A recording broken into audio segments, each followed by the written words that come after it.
Thanks, Marty. So this talk will be a window into the future, where we're looking both at the future of air traffic and of technologies that can help with air traffic management in the longer term, specifically quantum technologies. Let's see if I understand what I'm doing here.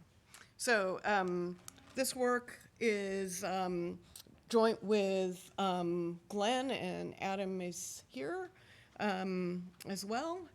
And we have a lot of exciting progress. I'll only be able to touch on it briefly. Wanted to give you an overview of what the project is about first.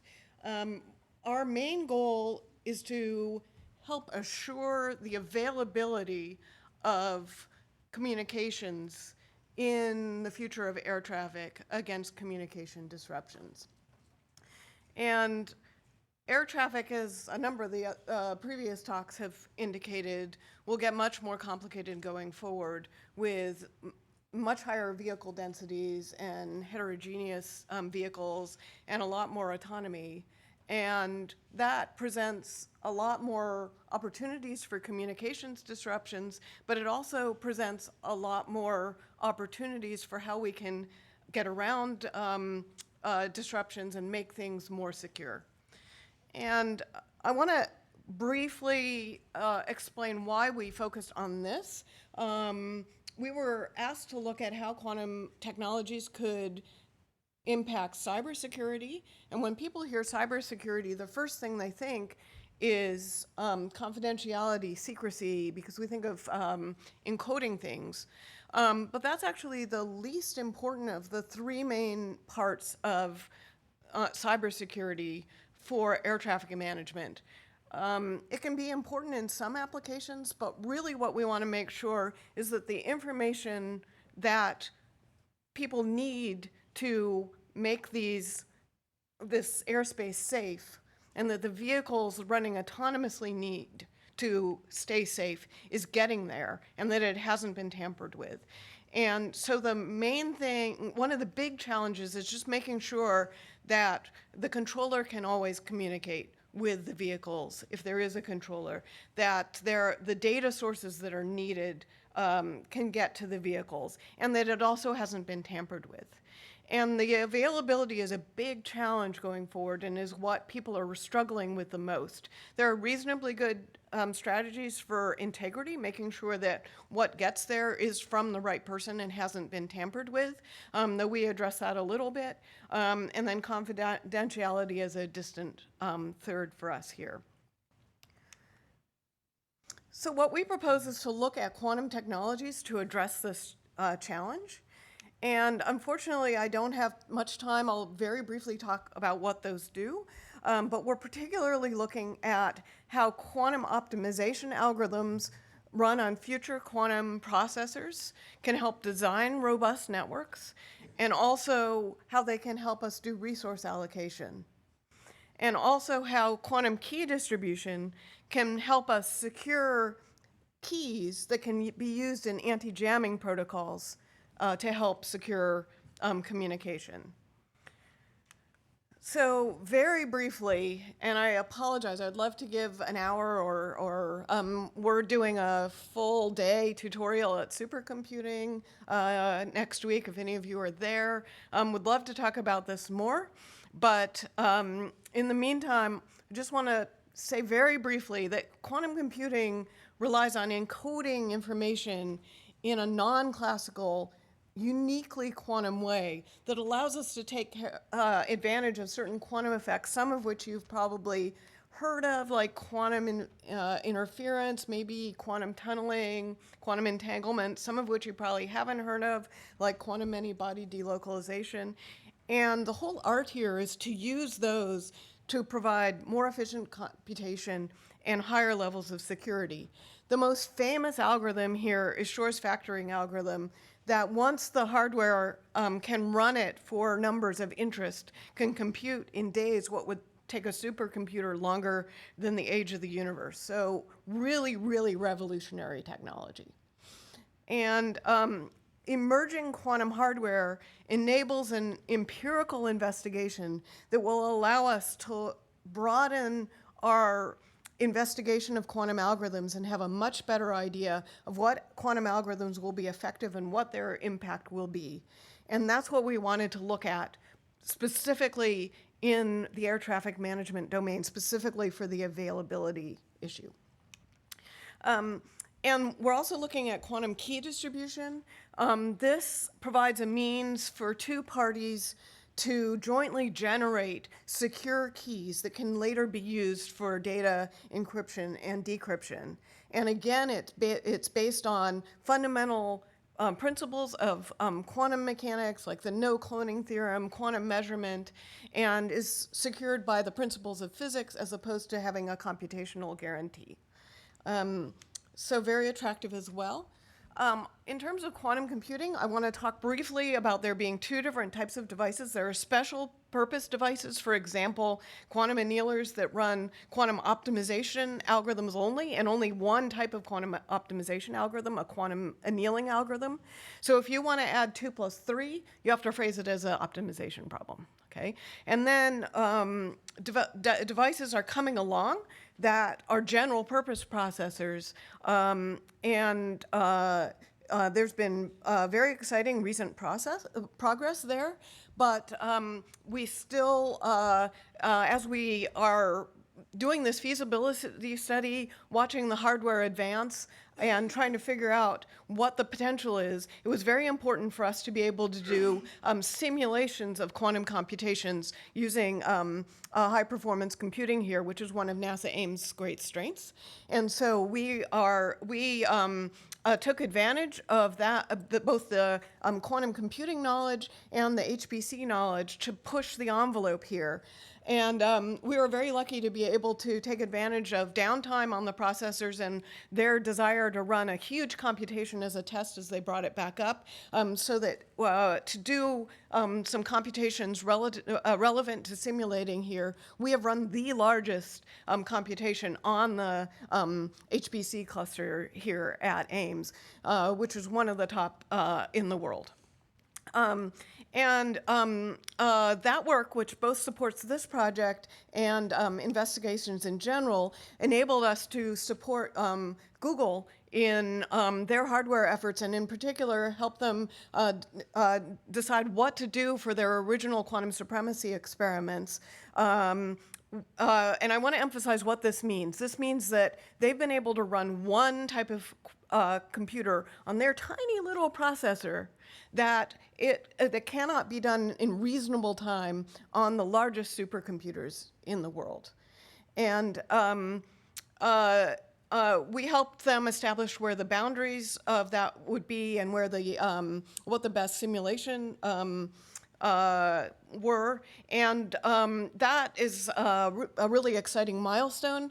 But what is really exciting about that is that it allows us to enter a new era of quantum computation where we have an unprecedented opportunity to explore and evaluate quantum algorithms empirically. So that's where we are. One of the things we looked at for this project is robust communication, doing network design for robust communication. And we can only run really small problems on these processors, so we found surrogate problems to run. And one of them was the minimum weight spanning tree with degree constraints. You need the degree constraints for that to be hard. This is a proxy for not every vehicle should be communicating with every other vehicle to try to do this communication. We want to route some of the communication between vehicles to get around beyond line of sight and other issues that can arise in the networks. And so we mapped this problem over. We were able to solve these problems on the D-Wave quantum annealer housed at Ames. And we also pushed the envelope of quantum annealing techniques here to get good probability of success and good improvements here. So one of the things, this is getting somewhat technical, but we had this idea that if you could pause the anneal at a certain point in the anneal, it could give a really significant improvement. And the reason I'm mentioning something that technical is that we're at the early stage where we at NASA can work with the hardware providers and tell them, we think this particular feature would be really useful. Can you implement it? And unfortunately, sometimes they're like, yeah, I know, but we really have problems implementing that. But in other cases, like this case, they're like, sure, oh, sure, that would be great. And so they provided that, and indeed it gave us a significant improvement. They also extended the range, but did so in an asymmetric way. This meant that prior approaches using quote gauges didn't work properly. We came up with a partial gauge approach, and again, that gave improvement. So if you go through the slides here on the x-axis, we're looking at the pause location, and you can see that there's a significant improvement in the probability of success on a given run when you have the pause in the right location. And then using these partial gauges, we get up to the purple curve. And this is really a very good probability of success. This is a probabilistic algorithm, just like you often do classically. And if you run somewhere between 1 in 20, 1 in 100 runs, you're guaranteed to get the solution with high probability here. So very encouraging results. We're continuing to push on this. We have done a number of resource estimates for this going forward. So that's on the quantum computing side. On the quantum key distribution side, we're encoding bits in photon polarization states. And the main thrusts were on a practical and deployable QKD system that can be integrated with free space optical communication. And part of that is just doing robust pointing, acquisition, and tracking for this. And I say just, but that's an incredibly challenging problem. These things are moving, and you have to hit a target that's less than a centimeter wide from tens of kilometers away. I mean, that's just incredible. And we've succeeded in successfully transmitting these bits at very reasonable rates. We're continuing to work on miniaturization so that we can really put these on the size vehicles we want. That's a big challenge. And also working on getting it to be integratable with standard free space gimbals. And all of these things, we're writing up a feasibility report as to how we really want to do those in the future, but have made great strides going forward. And we're particularly excited about Airborne Test, where we were indeed able to keep the communication going, and we're able to do this at better than expected ranges and better than expected data rates. So really a huge success here as well. So we're really excited about the potential of this technology in the longer term. We're very interested in people who might want to transition both the quantum parts of the work and also the classical side parts of the work, including the optical pointing and tracking and HPC work. And I just want to give you a historical perspective. So back in 1972, Hans Mark brought the first massively parallel computer to Ames. And I sometimes have people guess, but this was a 64-bit processor at the time. So really tiny. And they had to figure out how to convince people here that this could compete with, for example, wind tunnels and things, and was worth investing in. And if you think about what we run today and the challenge of trying to figure out what to run on those processors, I want to use this as inspiration, because if our little quantum technologies can scale up and be even 1/1000th as successful as massively parallel computing has been since 1972, this will have a major impact at NASA and beyond. So thank you, and look forward to your questions.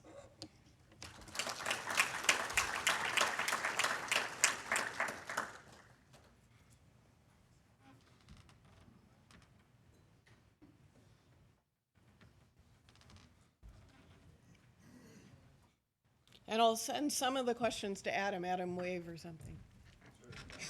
Have a seat. Actually, if you have an extra chair, would you mind if Adam? Oh, yeah, certainly.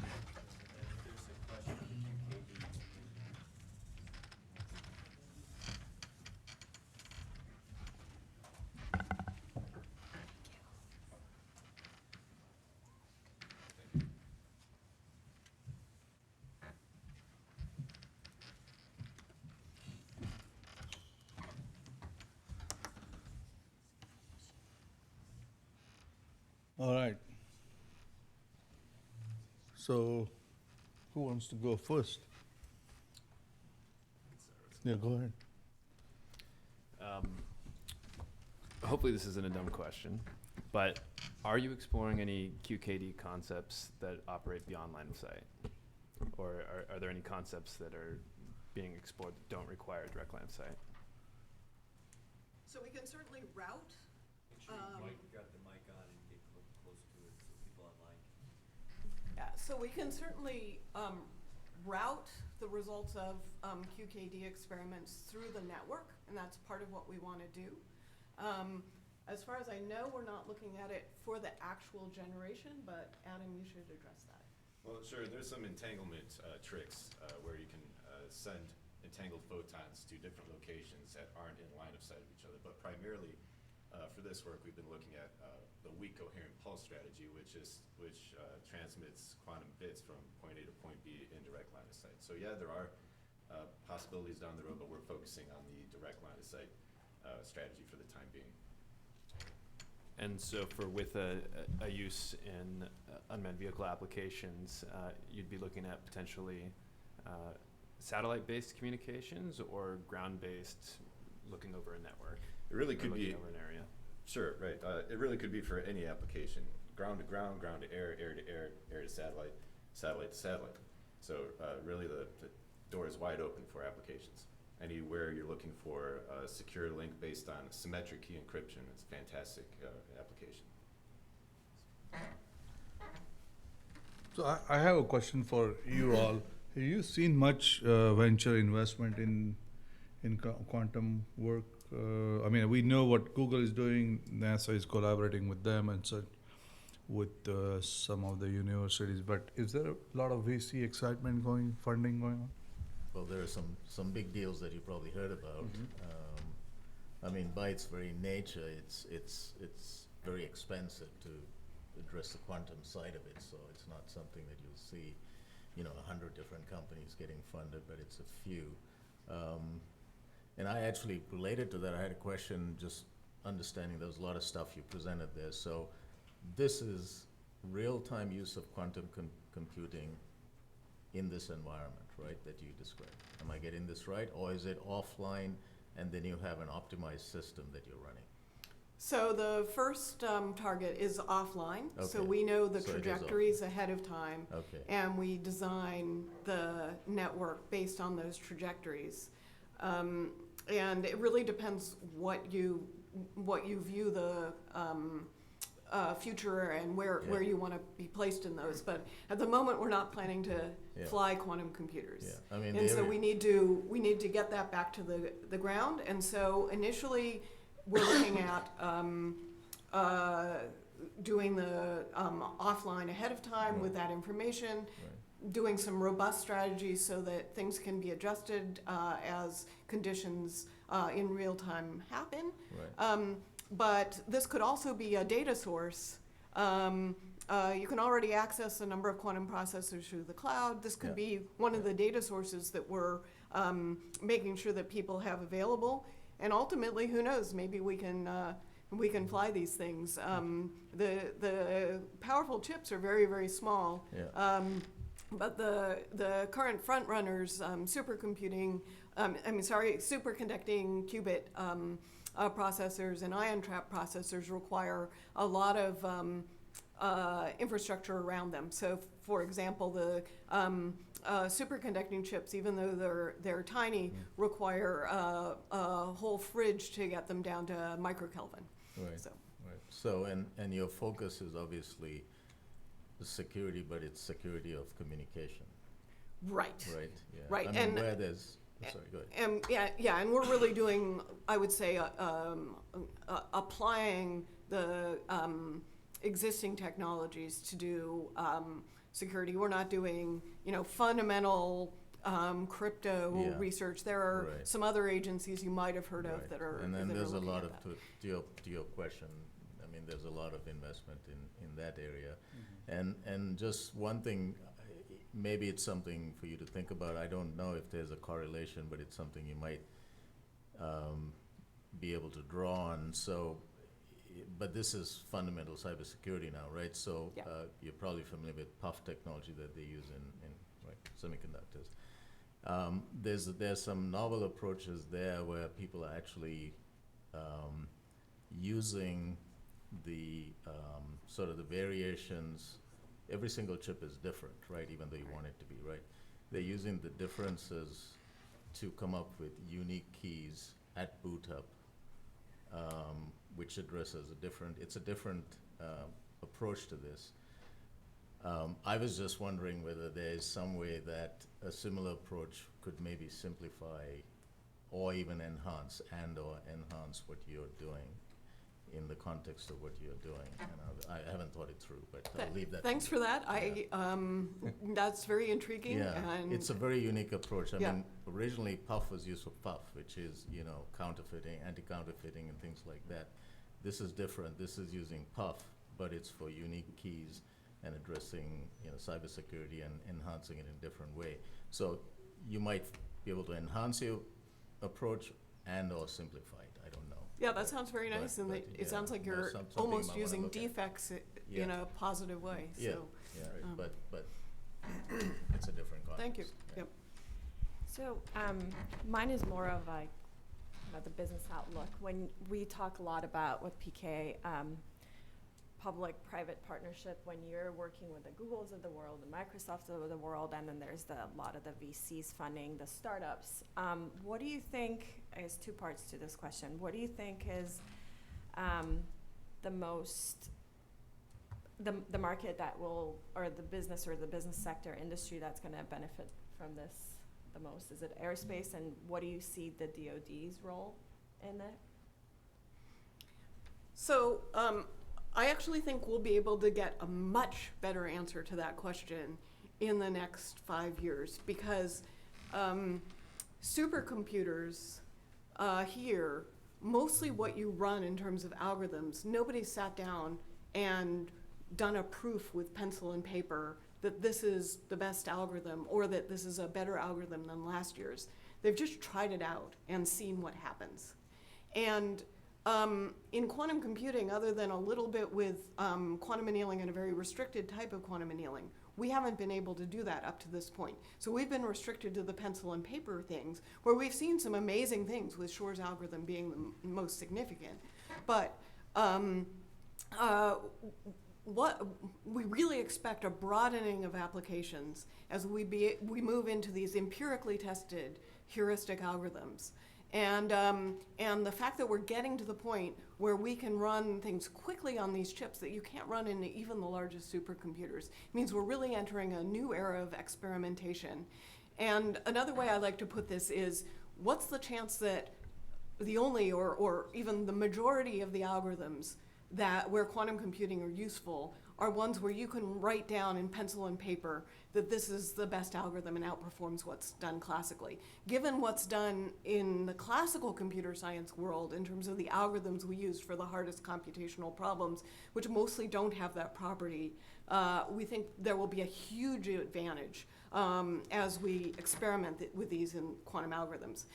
So in some sense, I haven't answered your question, and I know that's not fair, but I really think that we should be looking at the next 5 years. That said, I'll just hedge a little bit. I think that looking at material science, so quantum simulation for material science applications where you need to get things accurate at the quantum level is a potential relatively near-term application, and optimization and machine learning, particularly hybrid quantum classical machine learning, since there's evidence that you can sample from certain distributions much more efficiently with quantum computers than before. And from the Really helpful. From the Thank you. communications point of view, as far as like applications and marketability, so of course, as other presenters have mentioned already, that DoD, they're all over it. Anytime you can get a classical high bandwidth, unconditionally secure link, it's a no-brainer, they're gonna go for it. But even more, I don't know, simpler applications such as even, I saw some articles of how the stock market uses these small laser links on the top of 2 buildings just to get a couple extra milliseconds of advantage over the competitors. If they could secure that using quantum key distribution, I think they wouldn't turn that down as well. So there is a lot of variety in the applications and markets, I think. And is there a mesh component to this? What do you mean by that? Like multiple nodes? Because yeah. Yeah, I think that's very much what we're trying to that's what I do. thought, right? Yeah. Okay. Absolutely. Okay. So it is line of sight, but there is a mesh component to it. Yeah, absolutely. So, for example, SpaceX is launching a whole bunch of Starlink satellites, and they're going to be covering the entire globe with optical communications mesh that could be, we could tie into. What's the biggest challenge you see? Try one. Pick one. I think one of the biggest challenges is that we won't see the immediate impact, at least for the quantum computing technologies, for some time, because we need to get the processors to that point. And I think making sure that there's a steady stream of support for getting to the point where we can see that big win is a huge challenge. And we've sort of hedged a little bit here at NASA because we partner with others like Google and Rigetti for making use of their hardware and don't do the hardware ourselves. But the hardware is very expensive at this stage. It will come down as it scales up. So making sure that we have a steady support going forward, I think, is the biggest challenge. So what do you see as the what do you see as the ways that you continue pushing your work forward while at the same time you're waiting for the compute hardware to get better? You've done that a certain way these last recent years, but looking forward, how does that change? Well, I'm so excited to be at this particular stage because with the quantum supremacy experiment and people are continuing to scale up, we have an unprecedented opportunity, as I said, to empirically explore these algorithms that we've been trying to eke out what's going on by running huge supercomputer simulations, whereas we can just run on these chips and get things back in milliseconds and get much more sense for that. And I started looking at this area back in 1996. I wasn't sure we'd get to this point in my lifetime. And so I'm just incredibly excited to be at the stage where we can do that empirical testing and see this blossoming of algorithms and applications and really get a much better roadmap of how we go. So that's what we're trying to do here. In some ways, I wish we were starting the project right now, because this is where the hardware has just totally opened up new horizons, and we'll be able to give a much better answer to what we should be doing going forward as we do this experimentation. But that's what we have on our eye on. Use this hardware to give us a sense for where we should be going in terms of algorithms and applications. What are the first things? And telling the hardware providers, look, if you do this, this is where we think there will be the biggest win, and seeing what they say.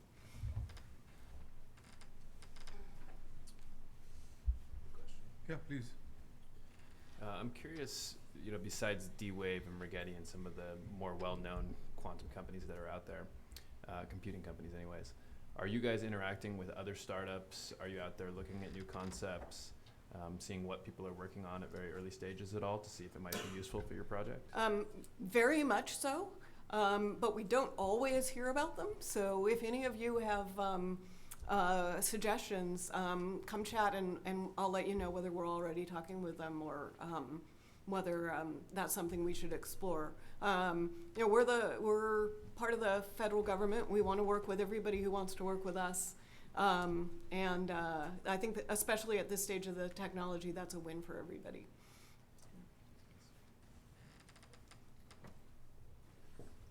All right, 30 seconds. Anybody else? Quantum speed here.